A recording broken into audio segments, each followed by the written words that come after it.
और अब मैं पहुंच गया उतनी ऊंचाई पे जहां से आप देख सकते हैं कि दुनिया गोल है। जब हमारे डूबे हुए जजीरे के साथ एक बहरी जहाज भी डूब चुका था। ये देखिए दुनिया का सबसे छोटा तरफ। स्कूबा कर दे तैयार है हम स्कूबा डाइविंग के लिए, थैंक्स टू पाकिस्तान वेटलैंड। मैं तो हूँ पाकिस्तान के सबसे बड़े और खूबसूरत जजीरे पर, अस्टोला पर, लेकिन आपको दिखाएंगे रिपोर्ट दुनिया के खूबसूरत जजीरों पर। दुनिया खूबसूरत, हैरानकुन और अजूबा जजीरों से भरी पड़ी है। जनूबी कोरिया में वाक़े उलेंगडो नामी खूबसूरत जजीरा अपनी मिसाल आप है। इस जजीरे पर मौजूद पहाड़ इंतहाई अजूबा अशकाल के हामिल हैं।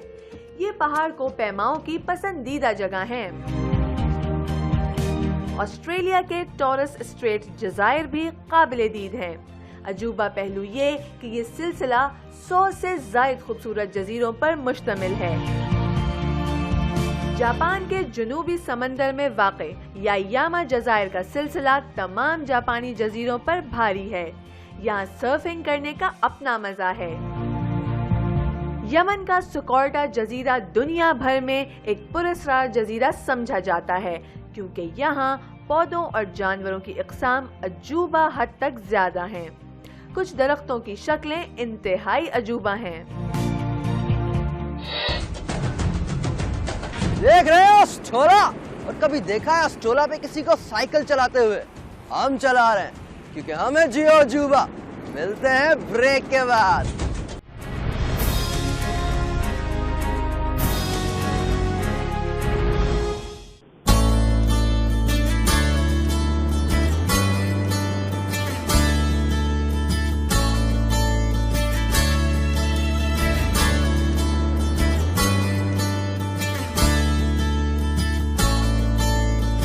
चार से 5 किलोमीटर का है ये जजीरा।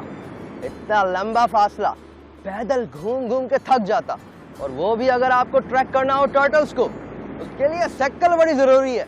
आओगे तुसी भी लेके वेग दे।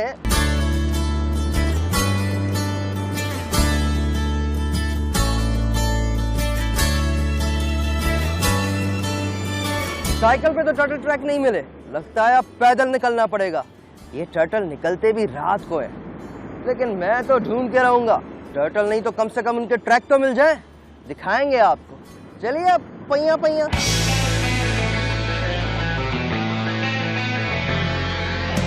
पहिया पहिया भी नहीं मिला भैया, अब लगता है कि दूसरे बीच पे जाना पड़ेगा। अस्टोला में कोई एक बीच नहीं है, रॉकी बीच, सैंडी बीच और टर्टल ट्रैक तो दिखा के रहूंगा। आइए।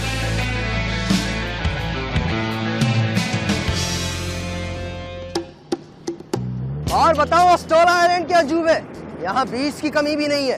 पहले थे हम रॉकी बीच पे और अब हम पहुंच चुके हैं सैंडी बीच पर।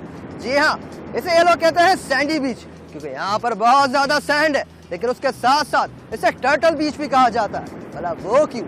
वो इसलिए कि दुनिया में नायाब ग्रीन टर्टल यहाँ इस जगह पाए जाते हैं, सैंड बीच पर, अस्टोला आइलैंड पर, अपने बलोचिस्तान में, अपने पाकिस्तान में।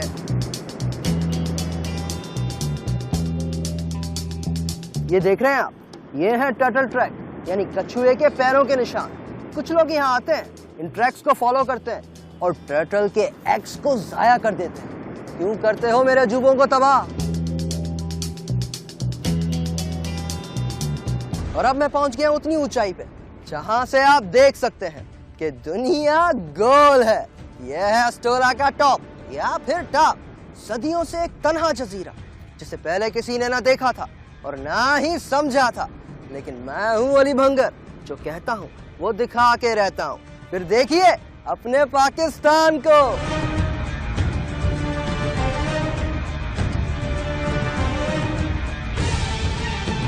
तो यह है वो जगह जहां से आप देख सकते हैं कि दुनिया गोल है।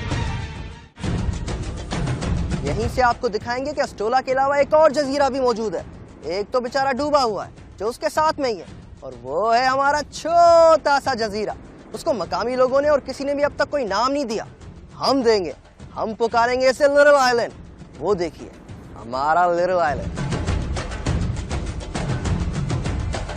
तो लिटिल आइलैंड को मिलाकर हमारे पास हुए 3 जजीरे।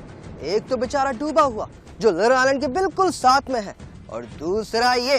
तो ये कुल मिला के 3 हुए कि नहीं, ये आप सोचो। और सोचते सोचते रिपोर्ट भी देखो, वो भी लिटिल आइलैंड्स पर है, लेकिन मेरा लिटिल आइलैंड नहीं भूलना।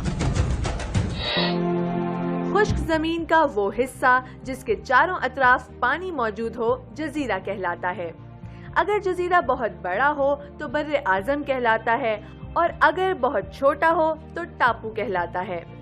इंग्लिस्तान के जुनूब मगरिब में बहीरा ओकियानूस यानी अटलांटिक ओशन में वाक़े एक टापू यानी बहुत छोटा जजीरा बिशप रॉक के नाम से जाना जाता है। गिनीज बुक वर्ल्ड रिकॉर्ड्स के मुताबिक ये दुनिया का सबसे छोटा जजीरा है। इंसान ने इस बेचारे टापू को भी नहीं छोड़ा और इस पर एक लाइट हाउस बना डाला। और ये सब कुछ आज या कल नहीं हुआ, बल्कि सन 1851 में हो चुका था। इस जजीरे पर हर वक्त तेज हवाएं चलती रहती हैं। यहाँ अस्टोला के टॉप पर एक वॉच टावर भी मौजूद है, जिसे देख के लगता है कोई इसे वॉच ही नहीं करता। लेकिन ये बना कुछ बरस पहले, जब हमारे डूबे हुए जजीरे के साथ एक बहरी जहाज भी डूब चुका था। यहाँ अस्टोला आइलैंड पर कोई दरख्त वगैरह नहीं है, अगर कुछ है तो ये झाड़ियाँ हैं, और झाड़ियाँ भी वो झाड़ियाँ जो नॉर्थ अमेरिका और कैरेबियन में पाई जाती हैं। अस्टोला जैसा आइलैंड, वो भी मेरे पाकिस्तान में।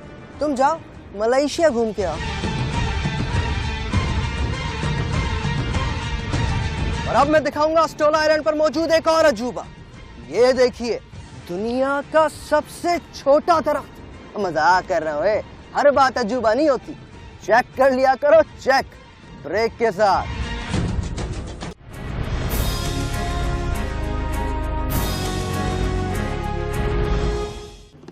वेलकम बैक टू जियो अजूबा।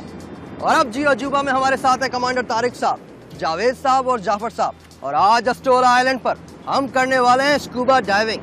स्कूबा डाइविंग के लिए सबसे पहले जरूरी है कि मैं वेट सूट पहनूं, और उसके अलावा और क्या जरूरी है ये तारिक साहब बताएंगे। वेट सूट जो है वो आपको सर्दी से बचाता है, और ये जूते जो हैं क्योंकि यहाँ पे पत्थर हैं, कोरल रीफ्स हैं, उसकी हिफाजत करते हैं। जब ये आप पहन लेते हैं उसके बाद आपको ब्रीदिंग के लिए पूरा डाइविंग सेट जरूरत है। आपकी BCD होती है, BCD के साथ आपका सिलेंडर होता है जिससे एयर आ रही होती है, रेगुलेटर उसमें लगा होता है जो आपके मुंह के अंदर जाता है और आपके सांस के लिए जरूरी है।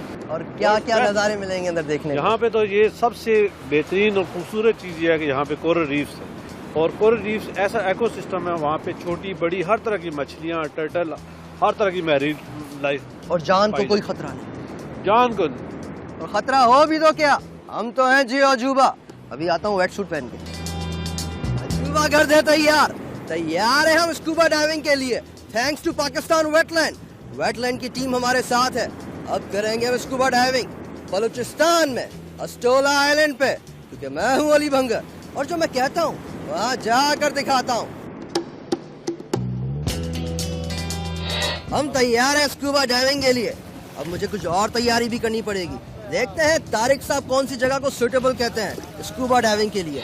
अस्टोला आइलैंड के बिल्कुल करीब ही है कोरल रीफ का इलाका, जहां आपको बहुत खूबसूरत मछलियां दिखाई दे सकती हैं। उन्हीं की तलाश है। पहले तारिक साहब जंप करेंगे और उसके बाद अगर ये कहेंगे तो हम भी जाएंगे। बेस्ट ऑफ लक तारिक साहब।